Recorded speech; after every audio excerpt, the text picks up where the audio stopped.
안녕하세요. 이번 시간에는 시리즈의 생성에 대해 알아보도록 하겠습니다. 판다스에 있는 시리즈의 생성자를 사용해서 시리즈 객체를 만드는 방법을 알아볼 텐데요. 데이터, 인덱스, d타입, 네임, 카피 등의 아규먼트를 전달해서 만들 수 있습니다. 그리고 각각의 내용에 대해서 제가 이렇게 정리를 좀 해 놓았는데요. 이 부분에 대해서는 나중에 한번 정리하는 개념으로 보시면 좋을 것 같고요. 아래 예제를 통해서 설명을 지어보도록 하겠습니다. 자, 얘는 이제 임포트하는 거죠. 판다스하고 넘파이 그리고 프린트 오브젝트라고 그래서 여러 개의 객체 목록을 받아서 각각의 객체를 출력한 겁니다. 그리고 그 객체 구분하기 위해서 줄을 하나 그어준 거예요. 실행을 하고 자, 이제 만드는 방법을 몇 가지 볼 텐데요. 처음에 스코어라는 것이 이렇게 스퀀스 타입으로 돼 있어요. 뭐 리스트나 튜플이나 이런 것들을 사용할 수 있다는 거죠. 자, 그리고 여기 보시면은 데이터로 스코어를 준 거예요. 그리고 데이터 타입을 리틀엔디안의 정수 4바이트짜리 이거는 np의 int 32로 줄 수도 있고 아니면은 int로 줄 수도 있고 이렇게 문자로 리틀엔디안 정수 4바이트짜리라고 주실 수도 있습니다. 자, 그래서 스코어라는 것을 밸류로 쓰는 거고요. 인덱스는 저희가 주지 않았어요. 그런 경우에 이 S1은 인덱스를 레인지 인덱스로 갖습니다. 그래서 그 모습 한번 보도록 하고요. 그 다음에 이 S1에 대해서 타입 변경할 수 있다는 거죠. np int 64로. 자, 요거는 나중에 한번 테스트를 하고 그냥 인티저 32로 만들어지는 거 한번 보도록 하고요. 그때의 인덱스를 확인하도록 하겠습니다. 그리고 두 번째, 여기에서는 name이라는 것을 가지고 시리즈를 만드는 거예요. 자, 이때는 문자열이기 때문에 d타입이 오브젝트가 되겠죠. 그리고 마찬가지로 인덱스라고 하는 것은 레인지 인덱스입니다. 마지막에 나와 있는 S3이라는 이름으로 주어진 시리즈 객체는 밸류가 numPy의 arange 해가지고 50부터 53까지로 되어 있어요. 그래서 여기 같은 경우 데이터 타입 정수가 나오겠죠.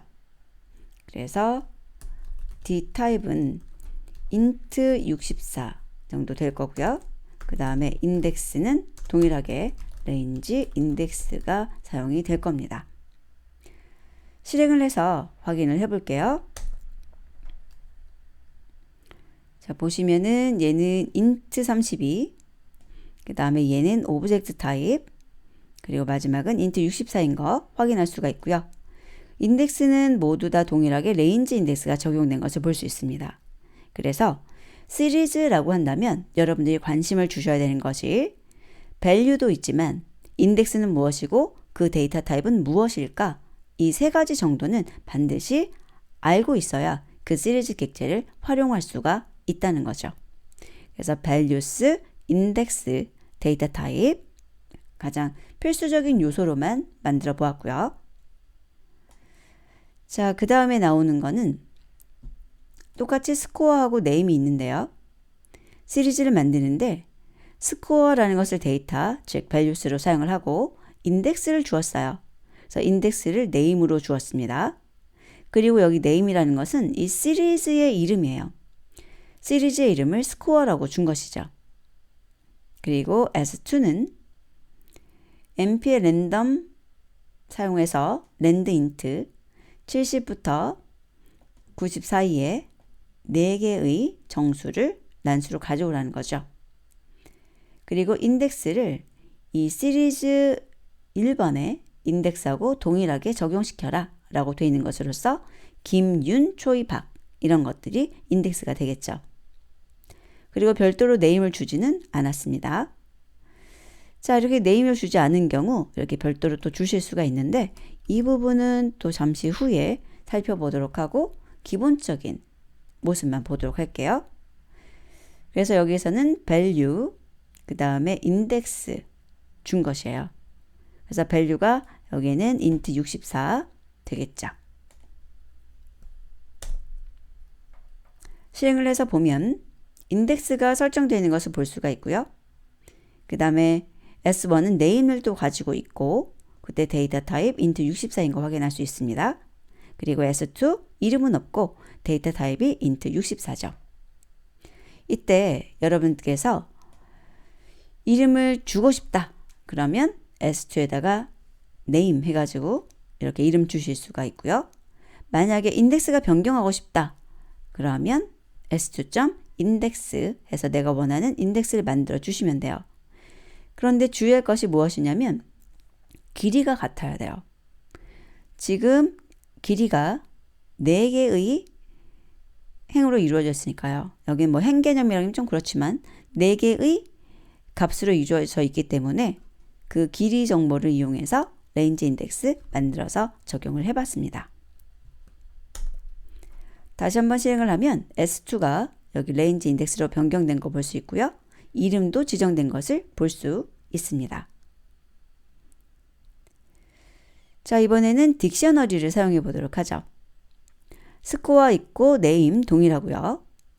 딕셔너리를 만들었어요. 이때 네임이 키가 되는 것이고 스코어가 밸류가 되는 것이죠. 자, 해당하는 부분만 떼어서 실행을 좀 해볼까요?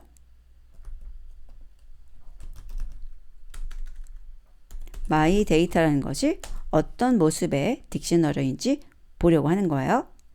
초이 100, 김 80, 박 95, 윤 90. 순서가 다르게 나오는 것은 이 딕셔너리 같은 경우에 순서가 없기 때문이에요. 순서 개념이 없습니다. 자, 그리고 아래 보시면 네임P라고 해서 송, 김, 리, 초이, 박이라고 해서 5개로 이렇게 바꿨어요. 그리고 시리즈를 만드는데 딕셔너리 주었고요. 데이터 타입 np에 int 30이 주었습니다. 그리고 s4는 딕셔너리를 주는데 인덱스라는 것을 nameP로 주었어요. 자, 딕셔너리 준 경우에 제가 인덱스를 사용하지 않으면 이때 인덱스는 여기 있는 키 있죠. 이런 키가 인덱스가 되는 거고요. 그 다음에 value 개념이 values가 되는 겁니다. 그런데 이렇게 인덱스를 내가 별도로 주게 되면 딕셔너리가 가지고 있는 이 키들을 인덱스로 사용하지 않고 내가 주어진 것을 인덱스로 사용하게 됩니다. 그래서 기존에 지금 마이 데이터 가지고 있는 초이, 김, 박, 윤, 초이, 김, 박 이거는 정상적으로 나올 거예요. 밸류가. 그런데 송하고 리는 없죠. 그래서 이 경우에는 none으로 들어갈 거고요. 그 다음에 윤이라는 것은 뭐예요? 잊혀지는 거죠. 자, 그래서 실행을 해볼게요. 실행한 결과를 보면 S3이라는 것은 이런 식으로 정상적으로 인덱스하고 value 나오고요. 그 다음에 S4는 보면 송하고 리가 none으로 보이는 거 보이시죠? 그리고 순서도 제가 주어진 대로 김, 그 다음에 초이, 박 나오는 것을 볼 수 있습니다. 자, 이렇게 해서 시리즈 만드는 방법을 살펴보았습니다. 여러분께서 직접 입력해서 작업해 보시면 더욱 많은 도움이 되실 겁니다. 다음 학습에서 뵙도록 하겠습니다.